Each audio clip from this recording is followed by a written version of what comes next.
मैंने खुद कहा जी, आप ऑपोजिशन की नंबर 1 पार्टी हैं, हम रेजोल्यूशन मूव कर देते हैं, हमने फ़ौरन वो कर दिया। बार बार कंप्लेन करते हैं जी हमारे पास वो मराहत नहीं है, दफ्तर नहीं है। अभी यहाँ से उठिए, ऊपर वाला कमरे पे चले जाइए, जो मेयर के कमरे का ऊपर वाला कमरा है वो उनका है। ये नहीं चाहते कि संजीदगी के साथ काम किया जाए, ये नहीं चाहते कि चीज़ों में बेहतरी हो, ये नहीं चाहते। देखें, अभी ईद उल अज़हा थी, सब ने तारीफ़ की, काम की, सिवाय कुछ लोगों के। मैंने जब प्रेस कॉन्फ्रेंस की, मैंने वहाँ पे जमात इस्लामी के टाउन चेयरमैनों को अप्रिशिएट किया। हालांकि बहुत सारे टाउन्स में मेरा इख्तलाफ था कि उन्होंने सॉलिड वेस्ट के बैनर पे, मेरी काविश थी, मेरे नाम को काट के अपना स्टिकर लगा दिया। मैंने एतराज़ नहीं किया, मैं कहा 2 रोटी और खा लो यार। मतलब सॉलिड वेस्ट बुरी है, लेकिन सॉलिड वेस्ट अच्छी भी हो जाती है। फिर जब काम अच्छा होता है तो कहते हैं हमने किया है, काम बुरा होता है तो कहते हैं पीपल्स पार्टी वालों ने किया। मैं एक्सपेक्ट कर रहा था कि जो ईद उल अज़हा पे हमने यकसोई के साथ काम किया, उसके बाद बजट तजावीज़ के लिए ऑपोजिशन लीडर साहब को मदऊ किया, मैं एक्सपेक्ट कर रहा था कि ये हमारे साथ अच्छे तरीके से डिबेट करेंगे। जो सियासी डिस्कोर्स होता है वो हमें कहेंगे, हम उनको कहेंगे, लेकिन तरीके से। लेकिन बदकिस्मती के साथ उन्होंने नहीं किया। आपने देखा कि ऑपोजिशन लीडर साहब तो मुझे लगता है यरगमाल थे बेचारे, वो यरगमाल थे। वो बात करना चाह रहे थे, लेकिन एक और साहब थे जो उनको कह रहे थे हटो हटो हटो। एक और साहब हैं, उनके सफूरा टाउन से इलेक्ट होके आए हैं, यूसी चेयरमैन है, वो मेरे पास आ रहे थे बात करने के लिए, उसको बाकायदा धक्का देके उन्होंने रोका। ये जो फ्रेश ब्लड आए हैं ना हमारी काउंसिल में, ये चाहता है काम करे। ये वो रिवायती लोग नहीं हैं जो सिर्फ नारेबाजी करें, वो चाहते हैं, वो कहते हैं हम वोट लेके आए हैं, लोगों को जवाब दें, लोगों की खिदमत करना चाहते हैं। लेकिन उन साहब का मूड ही है, वो हर इजलास में करते हैं मगर लेकिन। शाहिद भाई आप बहुत अच्छे आदमी हैं, लेकिन साजिद भाई आपने रिपोर्टिंग तो मुस्बित की, मगर मुर्तज़ा वाह तुम हो ऐसे, लेकिन चाहते यही हैं। तो यार लेकिन अगर मगर से तो मामलात नहीं चलते। मैं इसलिए ये बातें कर रहा हूँ कि मुझे दुख उस दिन भी हुआ जब मुझसे मिल के गए ऑपोजिशन लीडर साहब, इदारे नूर है, मुझे बता के गए कि मैं फ़लाँ से मिल भी रहा हूँ। उसके बाद जो प्रेस कॉन्फ्रेंस की उसमें किसी अखबार में लगा कि मैं डिक्टेटर हूँ। तो यार अगर डिक्टेटर होता ना मैं, तो ऐसे मुक्के लहराता, उनको अपने पास बुलाता नहीं। अगर डिक्टेटर होता ना तो मैं मुतज़ाद सियासत करता, तफरीक की सियासत करता, इनके टाउन में इनके टाउन चेयरमैनों को तंग करता। ये जिस दिन मेरा मुंह खुलवाएंगे मैं बताऊंगा इनका टाउन चेयरमैन कौन सा टाउन चेयरमैन मेरे साथ इन टच होता है। वो खुद तंग है इन लोगों से, वो कहते हैं हम काम करना चाहते हैं। तो बाहर कैफ हमने चाहा डिबेट हो, डिबेट नहीं हुई, तो बाकी जो ट्रेजरी के साइड के लोग थे, जो पीटीआई के लोग थे, उन्होंने इसके ऊपर गुफ्तगू की, नून लीग के लोगों ने इसके ऊपर गुफ्तगू की, और गुफ्तगू करने के बाद हमने सिंध लोकल गवर्नमेंट के कानून के तहत बजट को आज मंजूर करा लिया है। करारदाद की मंजूरी के बाद मुझसे दस्तखत भी अब करा लिए गए। अब ये कोई और एहतजाज करेंगे तो मैं समझता हूँ ये एहतजाज करते रहें, हम काम करते रहेंगे और लोगों को इंशाअल्लाह नज़र आएगा कि पीपल्स पार्टी किस तरीके से इस शहर के साथ मुखलिस है, किस तरीके से इस शहर के आवाम के मसाइल को हल करने में संजीदगी के साथ आगे बढ़ना चाहती है, और इंशाअल्लाह काम बोलेगा और ये इनकी बातें जो हैं इंशाअल्लाह वो एक्सपोज होंगी। बहुत शुक्रिया। सवाल जवाब। आपने कहा कि पहले 2000 बेहतर हुए हैं, और जो यूटिलिटी चार्ज के हवाले से जमात इस्लामी की तरफ से गई है, आज फिर एक बहुत अच्छा इजलास चल रहा था, उसमें भी हंगामा आ रही है, शोर शराबा हुआ है, आपके खिलाफ नारेबाजी की है। तो क्या समझते हैं जमात इस्लामी एक तो दो इजलास में पहले अच्छी थी, अभी खराब हो गई, तो उसके हवाले से? ये तो आप जमात इस्लामी से पूछ रहे। मैंने जितनी बातें की हैं, आप सैफ साहब से पूछ सकते हैं। मैं गलत बयानी पर बिलीव नहीं करता, मैं ऑन रिकॉर्ड ऑन ओथ कह सकता हूँ। मैंने कोई उसके अंदर लगी लिपटी बात नहीं रखी। जो बातें थी आपको बता दी, सैफ साहब से पूछ ले। मुझे सच्ची बात है, इतने अच्छे माहौल में मुझे हैरत हुई जब मैंने अगले दिन, उस दिन पहले प्रेस कॉन्फ्रेंस कुछ टीवी चैनल्स पे चली और बाद में अगले दिन जब अखबार की रिपोर्टिंग देखी तो मुझे बड़ी हैरत हुई। मैंने कहा यार मैं तो ऐसी कोई चीज़ की नहीं। तो इनको खुद अपने रवैये को अब देखना होगा। इस तरीके से तो मामलात को आप हल नहीं कर सकते। मैं चाहता हूँ नेक नियति के साथ, सलमान चाहता है नेक नियति के साथ कि मामलात तय पाएँ, चीज़ें अच्छी तरीके से हों। आप अपोजिशन का किरदार अदा करें, हम हुकूमत का किरदार अदा करेंगे और शहरी पर फैसला कर लेंगे। आप ये बताएं कि जब आपकी मुलाकात हो चुकी थी और तमाम तफसीलात आपने इनको बता दी थी, तो आखिर वजह क्या बनी जो आज इजलास में इतना इन्होंने हंगामाराई की? मगर अगर लेकिन दूसरे ये भी बता दें कि अभी आपने कहा कि जमात इस्लामी के बहुत से यूसी चेयरमैन आपके साथ राब्ते में, तो उन लोग के भी थोड़े नाम बता दें। देखिए मैं शहर का मेयर हूँ। मेरे लिए एक एक यूसी चेयरमैन काबिल एहतराम है, एक एक यूसी चेयरमैन। मुझसे जो शख्स कहता है काम का, मैं परवाह नहीं करता उसकी, मैं काम करना चाहता हूँ। मैं आपको कह रहा हूँ ना, आप जाइए, बल्कि तस्वीर आप चाहेंगे आपको मिल जाएंगी कि लियाकताबाद टाउन पे मेयर कराची के नाम को काट के लियाकताबाद टाउन के चेयरमैन का नाम लिखा गया था। मैं आपको तस्वीर शेयर कर लूँगा, लेकिन मैंने तमाम इख्तियारात के बावजूद, डिक्टेटर हूँ मैं तो यार, मैंने उसको ख़त्म नहीं किया। मैं तो आज भी इनको कहता, मैंने कहा आओ यार बात करो। आज भी जब 4 बजे मैं आया, सैफ साहब बात करते हो, अपोजिशन लीडर साहब, अगर काजी सदुद्दीन साहब को बात करनी थी बात करते। देखे ना कितनी बड़ी गलत बयानी उन्होंने की कि हमारी एक भी सिफारिश को नहीं माना गया। जुमे को प्रेस कॉन्फ्रेंस की और हफ्ते को हर अखबार में वो छपी। शाहिद भाई आपके अखबार में भी छपी है, ताहिर साहब आपके अखबार में भी छपी है। उस प्रेस कॉन्फ्रेंस में क्या कहा उन्होंने कि मेयर साहब डिक्टेटर हैं और मेयर साहब ने हमारी एक भी तजवीज़ नहीं मानी। मैं एक सवाल पूछता हूँ, अगर कोई तजवीज़ दी है तब मेरे ना मानने या मानने का सवाल पैदा होता है। ये इतनी गलत बयानी करते हैं। मैं झूठ का, मुनाफकत का लफ्ज़ जो कि यूजुअली इनके लिए इस्तेमाल होता है, मैं इस्तेमाल नहीं करूँगा। मैं स्ट्रॉन्ग वर्ड इस्तेमाल नहीं करूँगा। गलत बयानी, पार्लिमानी वर्ड इस्तेमाल करना चाहूँगा। इतनी गलत बयानी कि अगर आपने कोई सिफारिश पेश की थी मुझे, पूछ लें सैफ साहब से कि वो कागज़ मेरे पास लेकर आए थे तो मैं गलत हूँगा। कोई मुझे ख़त भेजा है उन्होंने, मैं गलत हूँ। सिर्फ ज़बानी बात करके, प्रेस कॉन्फ्रेंस करके अगर इनको शहर की खिदमत करनी है तो वो ठीक है, वो प्रेस कॉन्फ्रेंस वाली खिदमत करें, हम काम वाली करेंगे। नाकाम तरीन मेयर करार दिया उन्होंने। आप सब चलिए, तो आज के इजलास के हवाले से हो गए।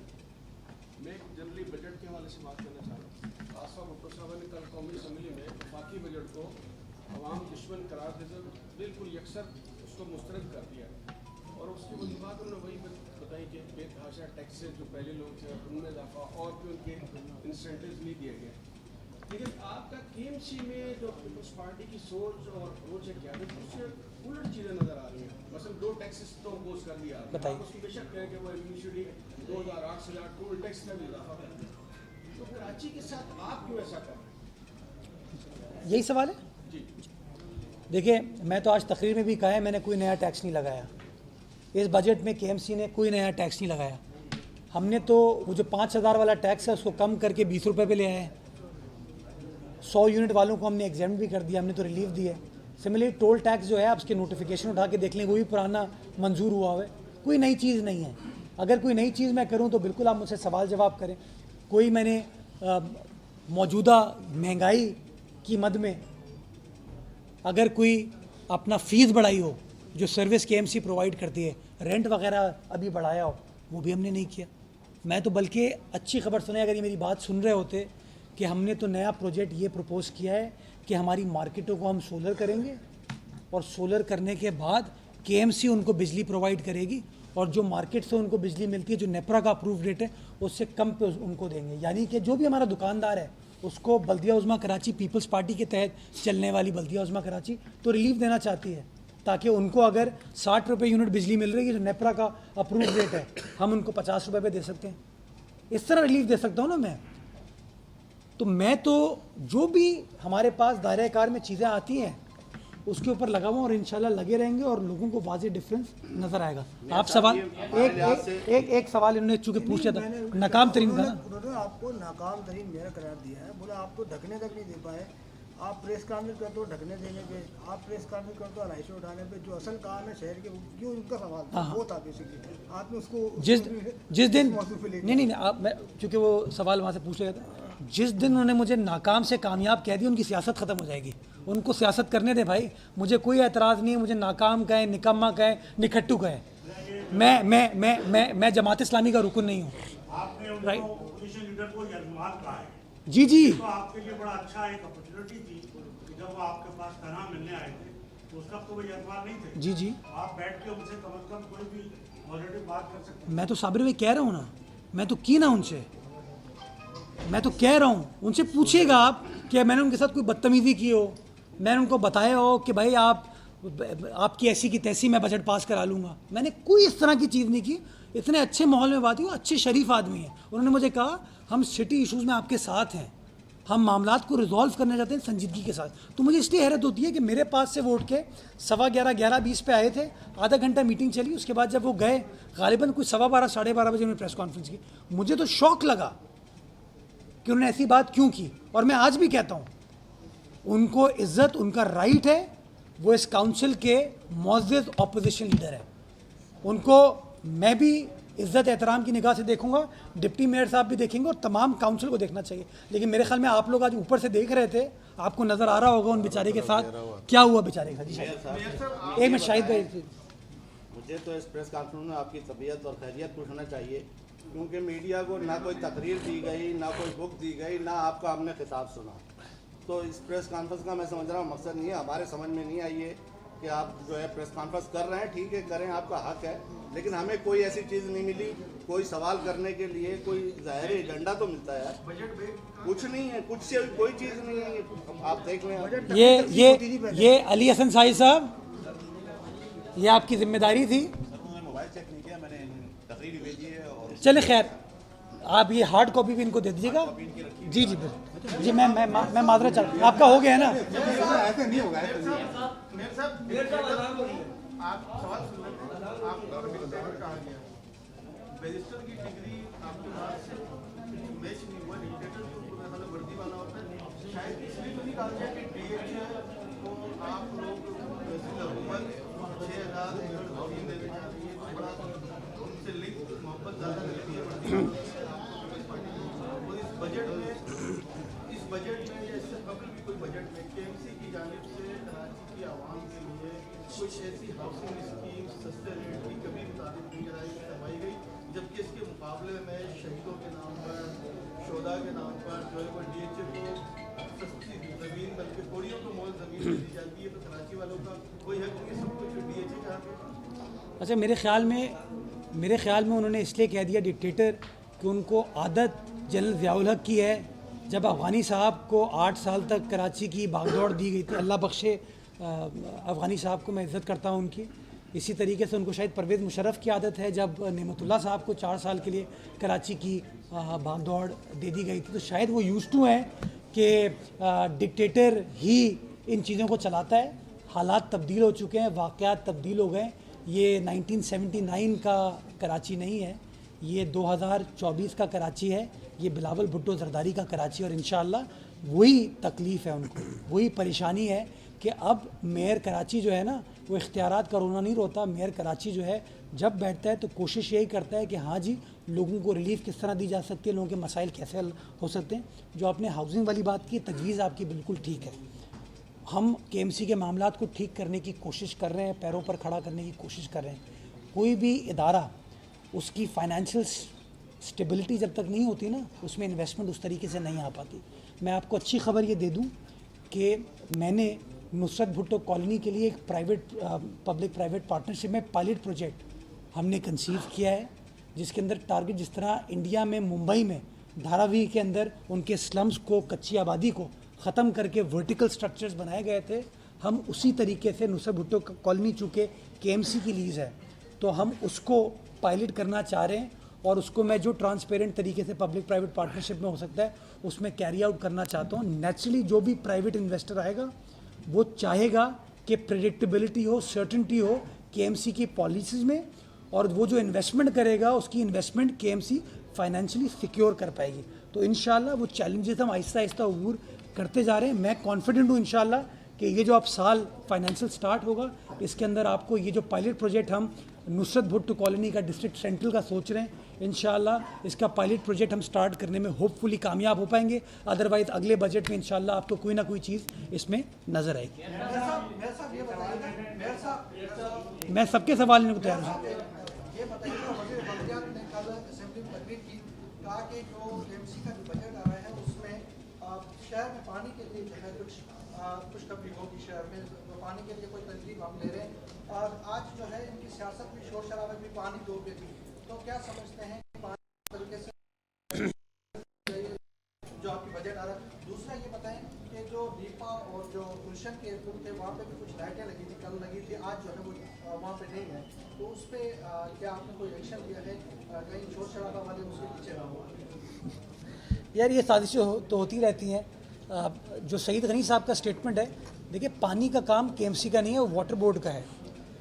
ये मैं ऑलरेडी ख़बर शेयर कर चुका हूँ, सब लोग वाकिफ़ हैं आप लोग कि हम हब कनाल जो कि 45 साल बाद उसको रिहेबिलिटेट रेनोवेट किया जा रहा है और नई कनाल भी बनाई जा रही है जो कि 12.5 अरब रुपए पे इंशाल्लाह होगी और 20 करोड़ गैलन पानी डेली उसके अंदर इजाफा हो पाएगा। आज की मेरी बजट तकरीर में भी इस पॉइंट के ऊपर मैंने गुफ्तगू की थी, जिसके लिए वैसे मैं शाहिद भाई का शुक्रगुजार हूँ। सबसे पहले शाहिद भाई ने इस बात की निशानदेही की थी। तो सोचे मैं वो आदमी हूँ जो सहाफ़ियों का सवाल सुनने को और उससे अपनी इस्लाह करने को ओके होता हूँ। तो अगर कोई अपोजिशन का रुकन काउंसिल में मुझे कहेगा कि नहीं यार मेरे पास ये अलादीन का चिराग है जिसके बेसिस के ऊपर कराची के पानी का मसला इस तरह हल हो सकता है, तो मैं क्यों उसको मना करूँगा। लेकिन जिन लोगों के पास तजवीज़ नहीं होती, जिनका काम डेस्क बजाना है, वो करना है, तो वो तो यही चीज़ करेंगे। आपको याद होगा 2002 में जब मुशर्रफ साहब की असेंबली आई थी, जब जमाली साहब वज़ीर आज़म बने थे, कराची शहर से 5 MNA मुंतखब हुए थे मुत्तहदा मजलिस अमल के, जिसमें जमात इस्लामी शामिल थी। नेमतुल्लाह साहब उस वक्त कराची के सिटी नाजिम थे और अफगानी साहब डिफेंस की सीट से इलेक्ट होके माशाल्लाह कौमी असेंबली में पहुँचे थे। उसके अंदर आपको याद होगा पीपल्स पार्टी और नून लीग के साथ बड़ी डस्कें बजाई थी इन लोगों ने और आखिर में LFO पे साइन करके आ गए थे। तो आज भी आपने देख लिया कि वो हालत मजबूरी शायद आप लोगों को बताने के लिए, वो चूँकि कुछ और चीज़ थी नहीं तो डेस्क तो बजाते रहे, लेकिन आखिर में कोई चीज़ नहीं थी। और अभी भी मेरे ख्याल में जब प्रेस कॉन्फ्रेंस करेंगे तो यही कहेंगे डिक्टेटर है, कब्ज़ा मेयर है, कराची को हक़ नहीं देता। अगर तकरीर सुन लेते तो उनको पता चल जाता कि पीपल्स पार्टी कराची शहर के पानी के मसाइल को हल करने के लिए क्या क्या प्रोजेक्ट लेके आ रही है, जिससे कराची की आवाम की इंशाल्लाह खिदमत होगी।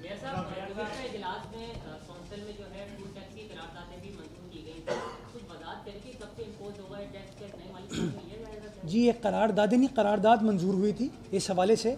ये कानून में 2013 से चला रहा है, लेकिन कभी भी जो मोहसिन कराची थे उन्होंने सोचा ही नहीं कि इस इख्तियार को इस्तेमाल कैसे करना है। इसका गज़ट नोटिफिकेशन भी पुराना हुआ है। हम एक्साइज़ डिपार्टमेंट के ज़रिए इसको इकट्ठा कर रहे हैं, जिस तरह फेडरल गवर्नमेंट भी एक्साइज़ डिपार्टमेंट के ज़रिए गाड़ियों की विद होल्डिंग टैक्स लेती है। तो हमारी डिस्कशन हुई है एक्साइज़ डिपार्टमेंट से, मिनिस्टर साहब से मेरी गुफ्तगू हुई, उन्होंने मुकम्मल सपोर्ट की, यकीन दहानी कराई। आज हमारी जानिब से नोट चला गया है सेक्रेटरी लोकल गवर्नमेंट को, ताकि काबीना से इसकी फॉर्मल मंजूरी करा ली जाए, तो इंशाल्लाह उसके बाद कलेक्शन स्टार्ट हो जाएगी। जी आफ्ताब भाई।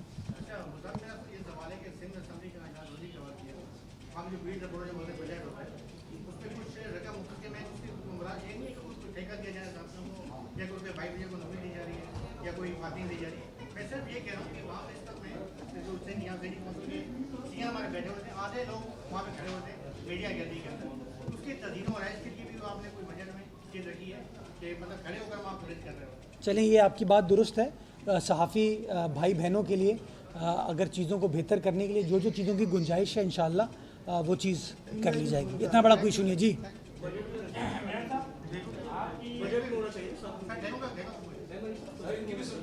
सर हाजिर सर। आपकी मेयरशिप को 1 साल का अर्सा हो गया सर। आप कहते हैं जमात इस्लामी वालों से बात करने के लिए तैयार हैं, वो बात नहीं करते। वो कहते हैं कि मेयर के पास जब जाते हैं तो मेयर साहब हरदर्मी करते हैं, डिक्टेटर है, वो बात नहीं सुनते।